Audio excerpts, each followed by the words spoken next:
The 18 Strong Podcast, episode number 175 with Trent Wearner from golfscrimmages.com. We need to be creating a training environment or training environments that are cognitively faithful to the demands of the real game. Welcome to the 18 Strong Podcast, where you get direct access to the world's greatest experts on training harder, practicing smarter, and playing better golf. Now, here's your host, Jeff Pellizzero. Hey, what's up? Welcome to the 18 Strong Podcast. This week, we are talking all about practice. And typically, the golfer thinks driving range, bucket of balls, putting green. But today, we're going to change gears a little bit, and we're going to talk with Trent Wearner from Trent Wearner Golf and Golf Scrimmages about that word exactly, scrimmages, and what that means.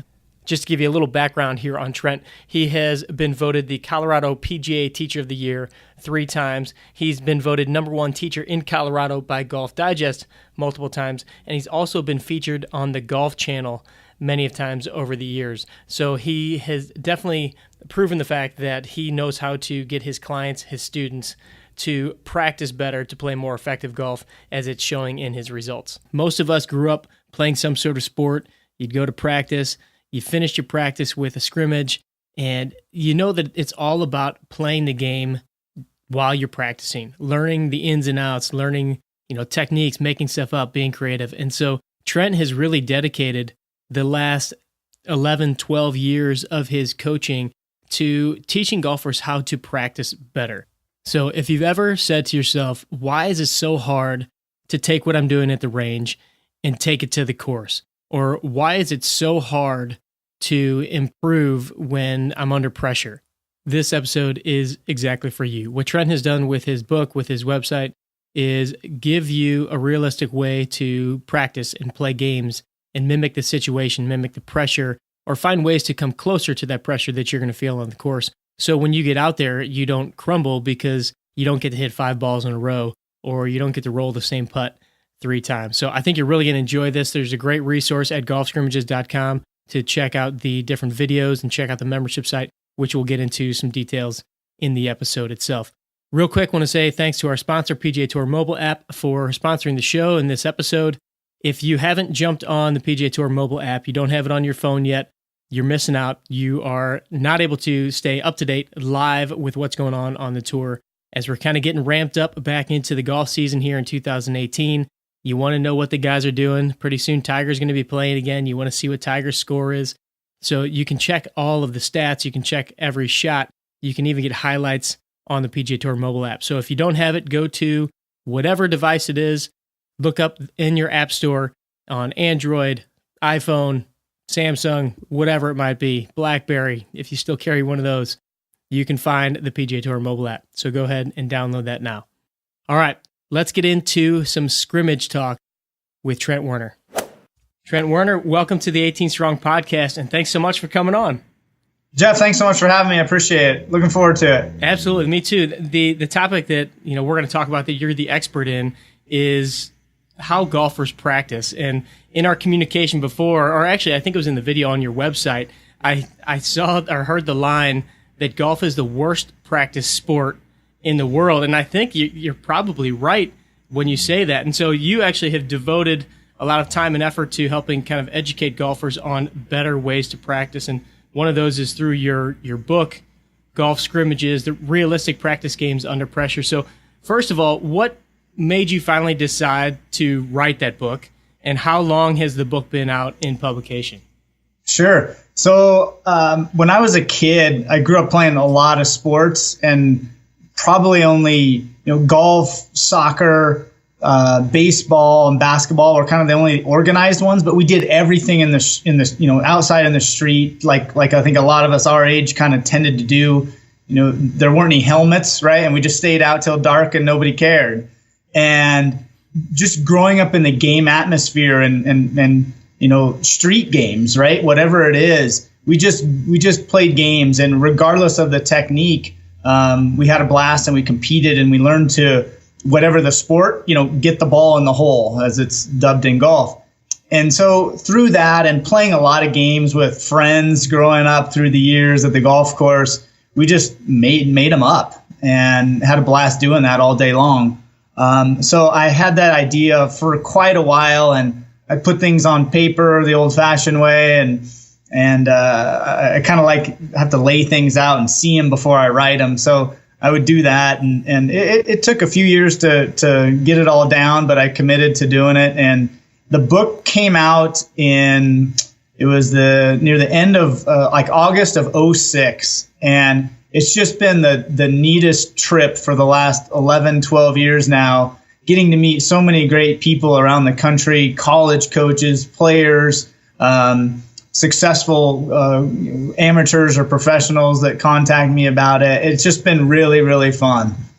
Yeah, I mean, I love the word scrimmages, because because I grew up playing soccer and every sport, basketball, baseball, and all of those, at the end of practice, you scrimmaged, and you just went out to the street and played, or the alley, or wherever it was, up to the playground, and you just got your buddies together and you goofed around. Now, I didn't grow up playing golf and didn't have the experience to go out and just hang with my buddies and play on the golf course, but I would imagine that's what we would have done. We'd go up to the little par 3 course and goof around a little bit. And so I love the fact that you've taken kind of what we did as kids, and what I think a lot of kids should be doing all over the spectrum of sports still, and you've taken that and kind of put it into a package. So then you wrote the book. You've been teaching, students for a long time, and then you decided to turn it actually into an interactive website as well. Is that correct? How did that process work? That's right. While I was putting the book together, I was thought, man, there's got to be some electronic way that people can enter their scores and do this. And that was back in 2006 or so. And you think about spreadsheets you did in college or whatever, and that's pretty boring. But it took a while and a few tries. And just a couple of years ago, yes, we put it together into an interactive website. So there are leaderboards, there are a whole bunch of games, obviously, and people can play them. And we'll get into the benefit of them and whatnot. And as you alluded to, some of the whiteboard videos that we have on there are really fun, I think, and enlightening for people to look at. There's 3 of them, and they're short and hopefully resonate with people with regard to maybe making a new resolution for 2018 and not just working on mechanics solely, but incorporating all those and having a place where, whether you're just an avid golfer who understands this and wants to jump on the website and do it, if you're a high school or college coach, you can have your team, and your team will have their own private leaderboard, or say a golf academy or even a private club, can get some of their interested members or all their members together and do that. It's all encompassing for groups like that, or just individuals that want to jump on. But it really is the worst practice sport in the world, and our industry. If you just Google golf drills, you get a whole bunch of mechanical drawings, right? And if you do that in other sports, you tend to get plays, right? Like, okay, the player's got to go X's and O's, right? You get some situational practice. And so it's interesting how that word is different in golf compared to other sports, but that's why we want to use the word scrimmage, because people know that. And for the most part, yes, you have to learn how to shoot the basketball and putt and have a certain amount of skill in golf to get it airborne and have fun. But there also needs to be a place and a time where you cut it off and you move into what's called transfer practice. One of my greatest mentors has been Dr. Rick Jensen, and he has something called the 4 steps of mastery. What's so great about those is it really lays out, and 4 is not a lot. It's pretty simple and pretty easy. But the first one is just that you've got to understand what it is you're doing, and so that why is my ball doing what it's doing, and what do I need to do to get it better, right? Pretty reasonable common sense. The second one is just intentional supervised practice. So when you go work on whatever it is that you're going to work on from your lesson with your coach, you have to know that you're doing it. So you need some sort of feedback. But what people do is they only go that far. They work on their swing, they hit a bunch of drivers, they hit a bunch of 7-irons, whatever it is, and then they expect to be that proficient, or as proficient as they were on the range when they go to the course. And it works the opposite manner. You're practicing in an easy environment with none of the things that we experience, feel, or sense on the course. And when you go to the golf course, you're going to get punched in the nose. You're going to lose every time to this wonderful game of golf, not because you can't do it, not because you don't have the skill, but because you're just ill prepared. You're not doing what basketball coaches and players do and football coaches and players do. So that third step is transfer practice. It's practice that helps you transfer your game to the course. And the fourth step is obviously playing and being able to do it with hazards and obstacles lurking. But when I present these to a lot of people, coaches or just golfers, I ask them, what do you feel on the golf course? And they often say, I get too mechanical. There's a consequence if I hit a bad shot. I only get one try, for heaven's sakes.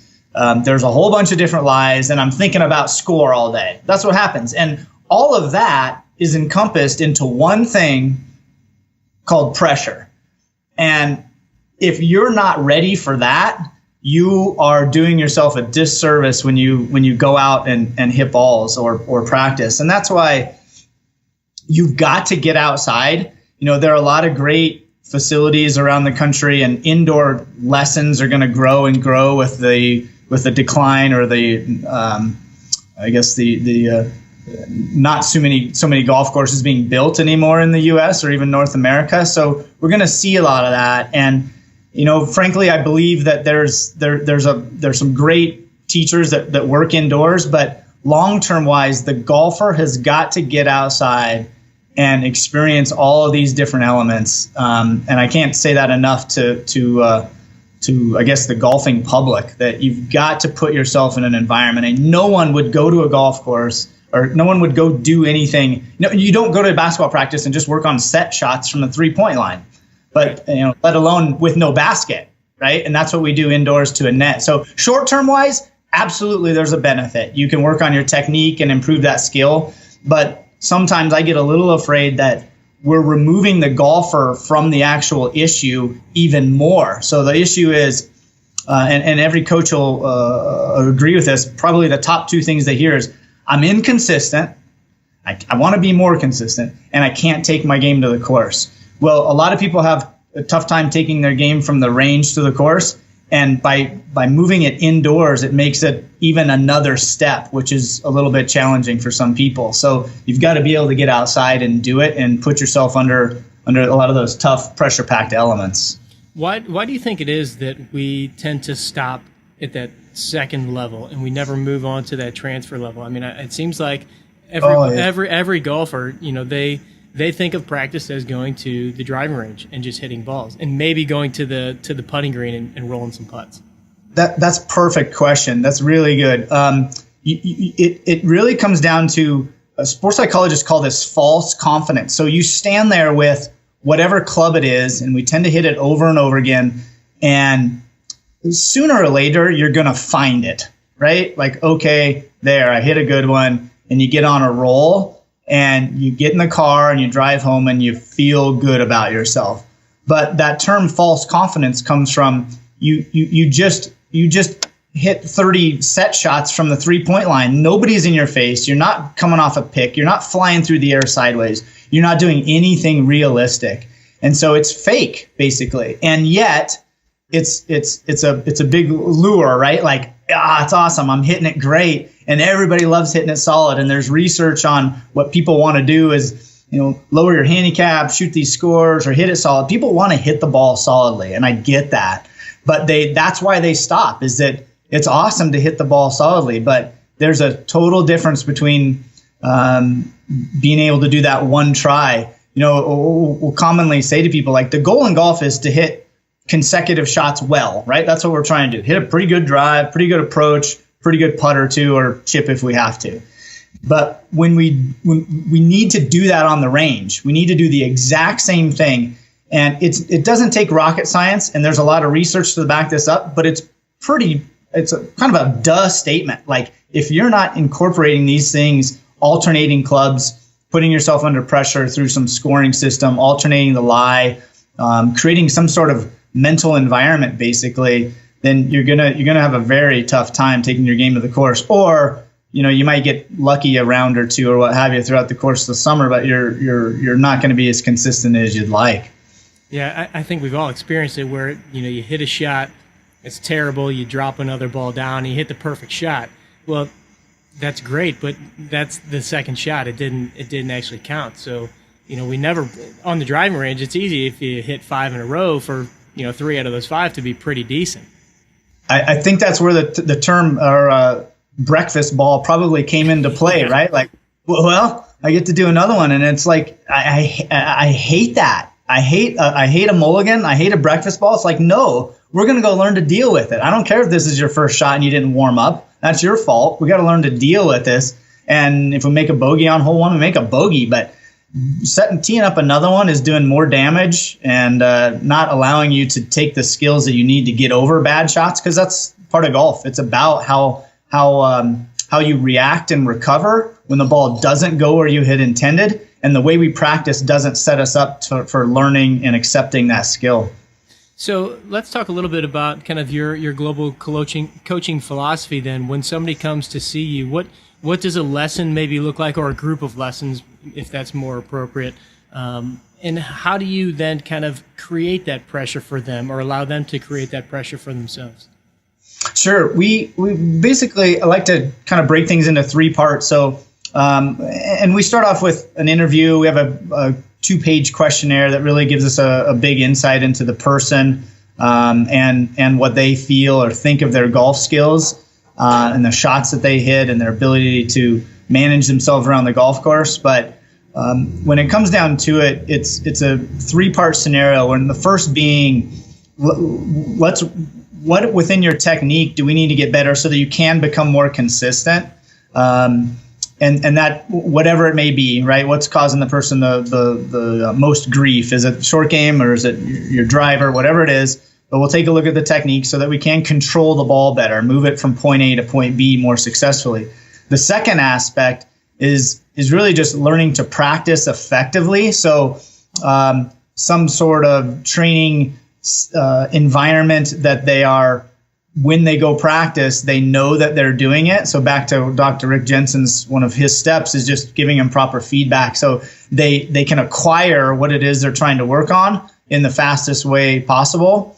And the second topic of practice has 2 parts. It also has the other part to it, which is this competitiveness, the game, like the scrimmages that we're talking about. And we will dance between working on technique and working on competitive environment, depending on how severe their bad shots are, depending on if they have tournaments coming up, depending on where they are in mainly those facets, what they have coming up. Is it winter, is it summer, what are they doing?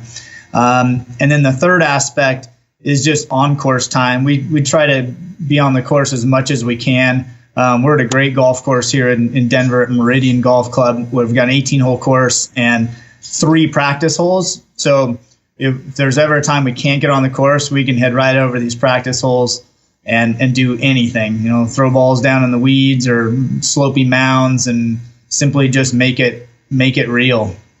That's pretty cool. I think that's a piece that I know here in St. Louis there's not a lot of availability as far as facilities for somebody that maybe doesn't belong to one of the high dollar clubs or doesn't have some of those resources. What would you suggest to somebody that they've basically got a driving range and a pitch and putt? Where does somebody like that, what should they kind of go and focus on? Yeah, that's where I think they can simply just incorporate some of the games into their practice. So, and I can go over a few easy ones with you, or common ones that really have a little bit of a flip to them that make it more meaningful. So let's say a person is just at a driving range and there's a common game that people talk about, which is just trying to hit an imaginary fairway, right? There's a purple flag on the right and a green flag on the left, and I'm going to try and hit some drives in between it. So that's all great. That can put some pressure on you. It's like just trying to make 10 putts in a row. But there's another level of that where if you were to make 10 putts in a row from different locations, that's better than just 10 putts in a row from the same location. But back to the driving range scenario is, let's say I'm going to hit 10 drivers and I tee up the first one and I hit it in between the flag. So I hit it in between that imaginary fairway. don't tee up another ball. Just grab some other iron and aim somewhere else on the range and hit that 8-iron, and then go ahead and tee up another drive. Go through your routine, of course. Be engaged in this. Make it matter. Make it count, and hit it down the fairway again, and just alternate between driver and some iron, driver and iron. And that's where, if I've got 10 minutes at lunch, I grab my driver and a 6-iron and I just alternate. And it is very, very challenging for all of us, myself included, when we hit a bad one, like, oh, I'm going to re-tee that one. Like, no, you can't do that. That's part of it. And what happens is you hit a bad drive on hole 6, say, right, when you're out playing. And then you finish out hole 6 with a few approach or chips and putts or whatever. And then you go to 7 and your brain's like, oh, I just hit a really bad drive on the previous hole. Well, you can work through that by setting up that same scenario on the course, or on the range, like we just talked about, and learning to get over it and not letting some of those negative thoughts creep in, but by putting some time in between the shot that you just hit. So while we hit a drive and then we walk or drive in a cart for, a few seconds or minutes to get to it, we can't necessarily do that on the range, but we can turn around and grab our 7-iron and take a sip of water and aim at some other flag at some cockeyed angle on the range, and then hit it, and then go back and grab your driver. So we're putting a little bit of time in between, and just mentally and I guess emotionally, there's a lot to that really helps you transfer to the course with more success. Let's jump in here real quick to say thanks to our buddies and sponsor of this episode, Rad Roller. Rad Roller makes some great products, soft tissue, myofascial release products that you can take with you anywhere you go. I know that a lot of the pros listening to this, coaches listening to this, are going to be traveling down to the PGA show next week.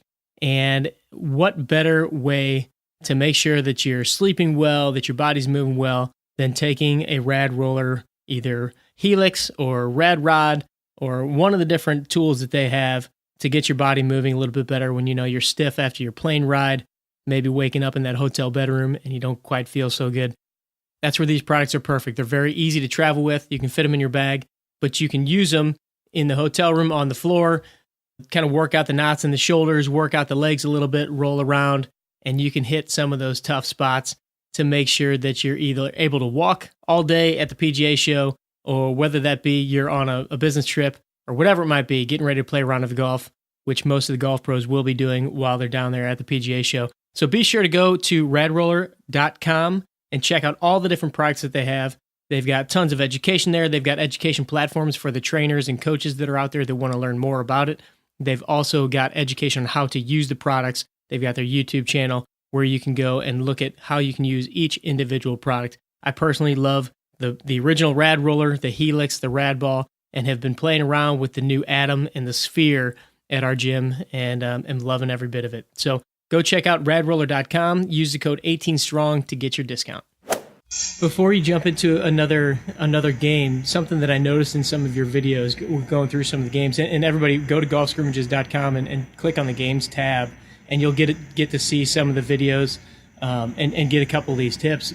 What I noticed was a lot of times you preference the video with, all right, I want you to get mentally prepared for, in this situation, you've been striking the ball really well all day. You're in the middle of the fairway all day. Or there was another one, I think, you've been striking the ball terribly today. You're off the side of the green. And you put a lot of emphasis on getting mentally sharp and really honing in on what your mental state is before starting the game. What's the thought process behind that? Precisely. And the second one you're referencing there is just another simple one, like imaginary fairway, is that we've all heard of. But the short game one is just a game of up and down, right? We've all heard it. We've all played it. It sounds pretty boring and pretty blah. But yes, when you preface it with, you have missed every single green in regulation today. It's your worst day of ball striking ever. Let's see how good you can do. It's a totally different scenario.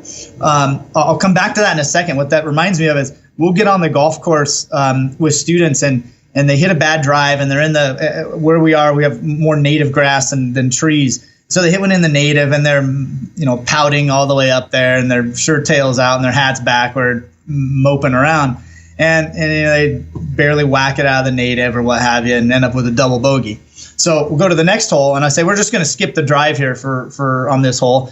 Now let's drive up here to the fairway. And instead of dropping one in the fairway, I stick one over in the native. And I say, okay, if you make par, I got lunch, right? And the whole attitude changes. Like, all right, Trent, you jerk, you just threw my ball in the native. I'm going to watch me make par, or at least a better decision so that I take double bogey out of the equation and I'll walk away with a bogey. But simply how we as golfers have a tough time forgetting how the ball got to where it is. So they hit the drive in there, life's over. I throw the ball in there and challenge them, it's game on, and they're excited and pumped. Yeah. It's those sort of things that just by doing the games, you kind of, a light bulb goes off. Someone hits you on the head and says, wake up. This is what it's about. You're going to miss it, and it's about your attitude. So same thing with that game of up and down. Let's just say you're playing 9 holes of up and down, and you'll obviously vary your location around the green because you don't want to stay in the same spot, change clubs, change holes, whatever it may be. But you throw a ball down somewhere and you chip it up and you go putt it out. And if you make a 2, that's basically a par. So you would have made a 4 basically.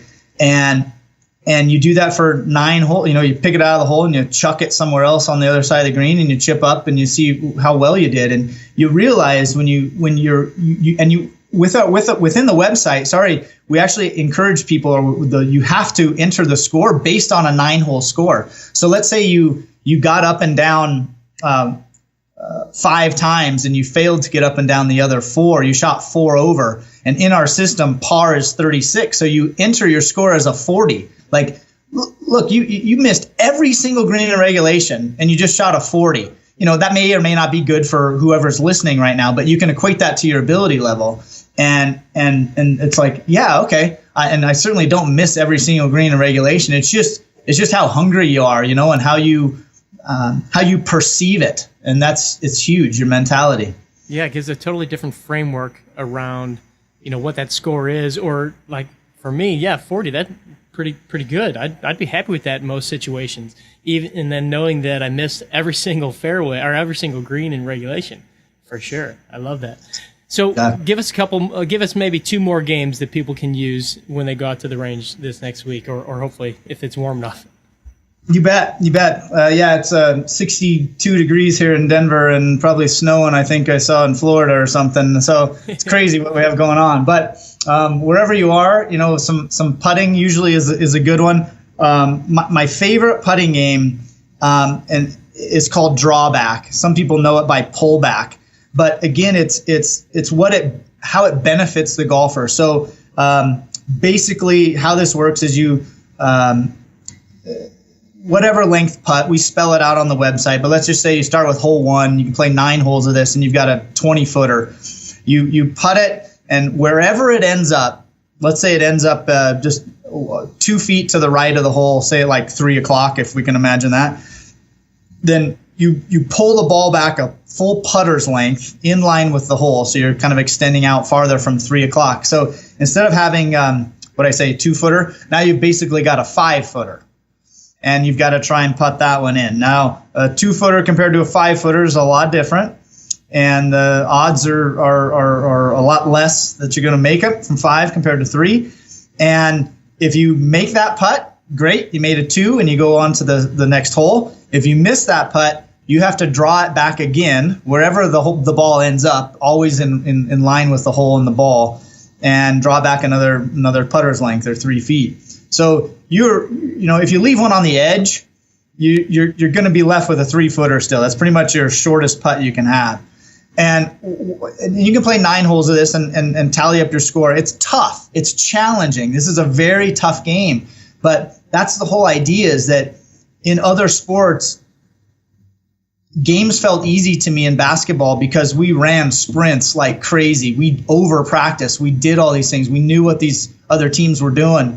And so by practicing something more challenging, the game is more fluid. It's more easy. We're more focused, and it seems simpler. And that seems really strange to people, that the actual on-course game can feel simpler, but that's just the way you practice. So the benefit to that game is that when your mentality changes, Jeff. If you've got a 20-footer, now that you know the rules to the game, instead of having like, oh, let me just cozy it up, instead of that being acceptable to you, you're going to say, hey, let's just try and make this. Now, the odds of making a 20 and 30 and 40 footer are not great, but the point is your mentality changes. You're trying to just roll it up there and see if it drops. And so I'm trying to make it. So that's the first benefit. The second benefit is odds are you're not going to make a lot of those, and you're going to have a lot of short putt, pressure-packed practice from 4, 5, 6, 7, maybe even 8 feet. And those are tough when you know you still have to draw it back, right? And then the game's not over. The third aspect is that when you get to the course and you actually hit the ball 1 or 2 or 3 feet away, hey, I don't have to draw it back anymore. I've played the game so much that I'm in this habit of drawing the ball back. Now this 1 or 2 footer, the real game seems easier, is massive, and it's just enlightening. It's fun. I love that. Yeah, I can just picture after playing so many times, hitting the ball up to 2 feet and thinking, oh, I got a 5-footer. And then you walk up and you're like, oh, wait, it's like finding money in your pocket kind of. Bingo. Exactly. That's a good one. Yeah. So let's talk a little bit more about the website and kind of the scoring angle, because I think that, so many people, they'll go out, they'll practice a little bit. Maybe they even start playing the games, but I think the scoring is a very key component here. And why would you say it is so important for them to actually tally this stuff up? Yeah, I think that's the toughest thing with golf is that a lot of coaches, sports psychologists, whatever, we're talking about the routine and the process a lot, and to get engaged in what you're doing in your pre-shot and what you should be feeling or thinking about, or imagery, right? What you should be seeing or visualizing. But and then at the end of the day, it's all about the score you got. So it's a tough one, but that's I equate that to juniors. I talk a lot about juniors or adults who give a speech or doing a presentation. It's your preparation, right? And so for kids, it's if you've got a math test coming up, well, let's start with, did you go to class? Did you listen? Did you take notes? Did you study, right? Let's look at those things first to see how those impacted your end result. And so we're trying to certainly be in the process more when we practice, and that's what we all need to be in. But by having an outcome, in other words, the score that we have on the website, yeah, you're going to enter your score. It's going to matter. You can post it. There are leaderboards. So if you're doing well, it can get posted up there. If you're just within a small group, say your own golf academy or high school or college team or what have you, there are private leaderboards. So just your own student base or college team or what have you will have their own private leaderboard with their logo and everything. But that's what happens in the real world, right? This stuff is posted. Every college coach can go online and find on the net any scores from everybody. So that part matters, and that's the part that does put a lot of pressure on us. And so you have to involve score, and yet you can't think about it, right? We're trying to get into that process. So it just incorporates the exact same scenarios that we have when we're playing. And all the games are scored differently, as you can imagine, as we alluded to already with regard to putting ones or chipping ones or up and down or driver ones. They're all different, but we also track or show the person, say they play a particular game, the website will show them their best score that they ever shot. So maybe the team or the coach can have a little contest throughout the whole season. Like, all right, let's see who gets the lowest score in this game, and we're going to play it, every other practice session or every Wednesday or whatever it is. It also tracks your most recent average, so your trending average, and that's just an average of the last 3 scores you submitted for that game. So basically, how am I doing lately, right? Am I improving? And so you can see some trends. And then it also, the third aspect to score that it tracks is your lifetime average, which I think is a neat stat because it really shows like, hey, when you go out and you play this game, let's really take a look at your lifetime average this whole summer, because that's going to tell us how focused you are when you're practicing. It's going to give us a better gauge for how well you have stayed with it and worked through it and worked on it and really tried to make it matter and make it count. So those 3, I think a coach or anybody can really use in a number of ways, and they're all beneficial in some way, shape, or form to the productivity of this person or their student. Anybody that has that competitive edge in them, that being able to look back and see what your score was, or maybe more important, what your buddy's score was, or your teammate's score, and being able to kind of challenge that every single time, I think that's cool. That takes me back again to my earlier days in practices. You want to beat the other team, you want to beat the other guys, and have fun with it. It's not all about just cutthroat competition, but it gives you something to shoot for and a little reason to take it a little bit more seriously every time you go out there. I love that. Exactly. There's certainly a lot of merit to just that it is more fun. It's very, very productive to just that transferability. I heard that there's a gentleman named Todd Bean. He's he runs a company called Tovo. It's basically he married, his father-in-law is Johan Cruyff, which the soccer players may know, a famous coach from who's Dutch, and Todd runs this Tovo soccer academy in Barcelona now, basically based around all the things that his father-in-law Johan believed in and did. And I heard him talk online the other day, and he talked about all these antiquated learning environments and how seriously inadequate they are.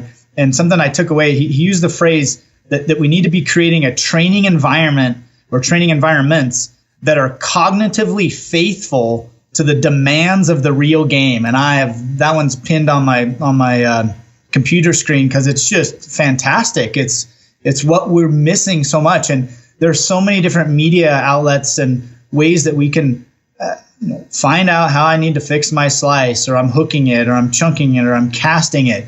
I mean, it's overloaded. We've done way too good a job, and frankly, if a person can't get online and have a little bit of information on how to fix their slice or what have you, then they should be paying triple for a golf lesson because the information's out there. But the being able to take those other steps and understand that, I mean, cognitively faithful to the demands of the real game is just outstanding to me. We need to be doing that. And this Todd talks about when all these kids come to his soccer camp, that he says, you're going to go home and your coach is going to say how well your skills, your foot skills have improved. And sure enough, they go home and that's what the coach says. But what happened was they learned more about the game. They learned to be in space in soccer, like running to the open space, being in the appropriate area. When they learn to run to the correct areas and be in the correct places on the field, or the pitch as they call it, their skills get better because they're gaining more time with the ball. They're not rushed with a defender right on them. So they're just learning things. And we talk about that with golf too. Like, that's not a really smart pin to aim for right now because there's no room for error. It doesn't mean that if you hit it in the bunker, it doesn't mean that you stink at hitting shots. You just stink at decision making. And it's those sorts of things. And that's why it's so fun to get on the game or get in these games and get on the course with students. It's imperative that the golfing public spend more time in that environment. Fantastic. So what's the future for golfscrimmages.com? That's great. We're right now they're in the book. We've got the book's 230 pages, and 200 of the pages are all games. And it's all broken up: putting, chipping, bunker, pitching, full swing, even a few on-course games. So we've got well over 100 games in the book. Online, we have a couple dozen that the person can truly enter their score and participate on the leaderboards or just their own stats. And by stats, I mean their own scores. They can just see how they're doing and progressing. We are going to be adding a number of just game videos. So it's basically just another place that, if we add another 20 plus videos to it where they can just see and they may not be able to use it and enter their scores, but they just need some fresh game that they can go out and play, or that their coach can require their, hey, let's go out and play this pitching game today, or play this 5 times in the next 2 weeks. And the coach can see their scores. But just some more games so that everybody, that's one thing people wanted, was just a few more games, and we're going to give them a bunch more games so they can make it make it fresh all the time when they go out and practice. Perfect. And so just give the audience, tell them where they can go find it. And then also, if it is a coach that's looking to get in touch maybe for his team, can they just go straight through the website, or do they need to contact you as well? Yeah, the website is golfscrimmages.com, and they can purchase the book there. They can take a look at the membership for the website. And yes, it is all laid out on the basically there's a login page, and underneath that it lays out all the pricing, whether you have 5 students or 100 students. So again, if you're just a coach, like you said, for high school or college, and some really, really inexpensive pricing. We want people to do this. We don't want this to be any financial barrier. If you have any sort of membership, it's you're used to maybe $15 a month or something. This is $5. If you're an individual and you want to do something, for a yearly membership, it's $5. So we want to make it brainless, and we want to encourage people to do this and not have an excuse not to. Awesome. I love it. All right, before we finish up, I got a couple quick questions I got to ask you that I ask everybody that comes on the show. All right. First one, Caddyshack or Happy Gilmore? Both great. I watch them both when they come on TV. I'd probably like some Caddyshack a little more. Excellent. If you could pick a walk-up song, go into the first tee box, something that would be playing over the loudspeaker, what would you pick? Let's see. Might depend on the hole, but I'm a pretty big Buffett fan, so I don't know if you've ever had Margaritaville as an answer. I'm sure they're more like Metallica or what have you, but I'll go with Margaritaville. Might just boost the spirits a little bit, make you smile. You'd be surprised. I've had Metallica, Frank Sinatra. We've had a little bit of everything. That's good. All right, if you could play 18 holes of golf with anyone in the world, past or present, who would it be and where would you play? A lot of tough ones there, but part of the reason why I'm in this game is I grew up really admiring Payne Stewart, and so I'd have to choose Payne. I had every time he was in a magazine, I'd cut out his picture and paste it on my wall, and thankful that my parents let me collage my wall with whatever I wanted, and he was a big influence, and really being able to, I don't know, we're all missing that guy. I think, it'd be great for the game, his character, his flair, being able to see him be a Ryder Cup captain, and certainly be able to play golf with him anywhere would be great. The home of golf would be a great place to play in St. Andrews. I haven't done that one yet, but he'd be my choice. Solid. Any last piece of advice for the 18 Strong community here? I think when the people go out to look for a coach, they need to do some pretty good interviewing, and they're looking for a transformational relationship. I've heard this phrase the last few months, and that's great. It's about transforming your game and learning character and cognition and other skills, and it's not just about a transaction. Like, I want a lesson and I want to get better. We actually have a page on our website, on our Golf Academy website is just TrentWarnerGolf.com. And on there's a great piece of information we call the informed consumer, where they can just look at some things that would probably be important for them to know and to ask, so that wherever they are around the world or country, they can ask the right questions and really find the best coach for them or their son or their daughter. That's great. All right, my friend, I really appreciate you taking the time today, and I love what you're doing with golf scrimmages. I can't say how much. First, I just learned going and watching some of the videos and some of the games that I'm going to take away and go get my membership as well at that $5 price point. That's awesome. But just want to say you're doing an amazing job, and I think that you're really kind of filling a hole that is needed with the education that you're providing.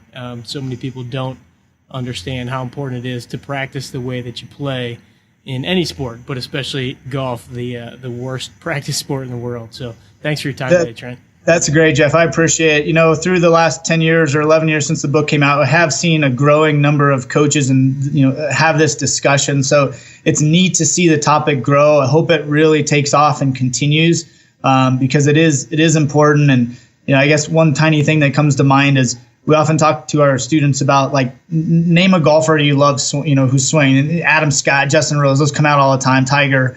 And and they don't win all the time, right? So to add one more piece of advice, we can't be robots. Those best swings, duck hook it in the trees, hit it in the ocean, they too miss shots. So get your skill to a point, but don't overdo it, and look at the other aspects of the game. And I don't just mean putting and chipping, but the other aspects of the philosophy as far as incorporating the realistic nature to your practice sessions. And as Todd Bean says, just making it cognitively faithful to the demands of this great sport of golf. Perfect. Thank you, sir. We'll be in touch very soon. Thanks, Jeff. I appreciate you having me. All right. Thanks for joining us this week on the 18 Strong podcast. If you want any more information on Trent Wearner and golf scrimmages, just go to 18strong.com/Trent Wearner, or you can go to episode number 175, and that's Wearner spelled Wearner. We will have links to the websites, to his book, as well as some of his other content and his social media profiles. So definitely go there. It's kind of the hub of everything from this episode.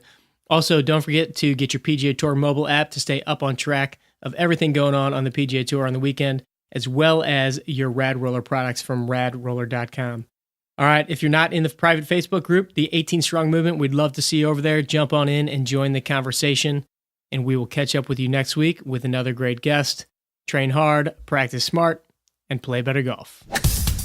Thanks for listening to the 18 Strong podcast at www.18strong.com. And remember, train hard, practice smart, and play better golf.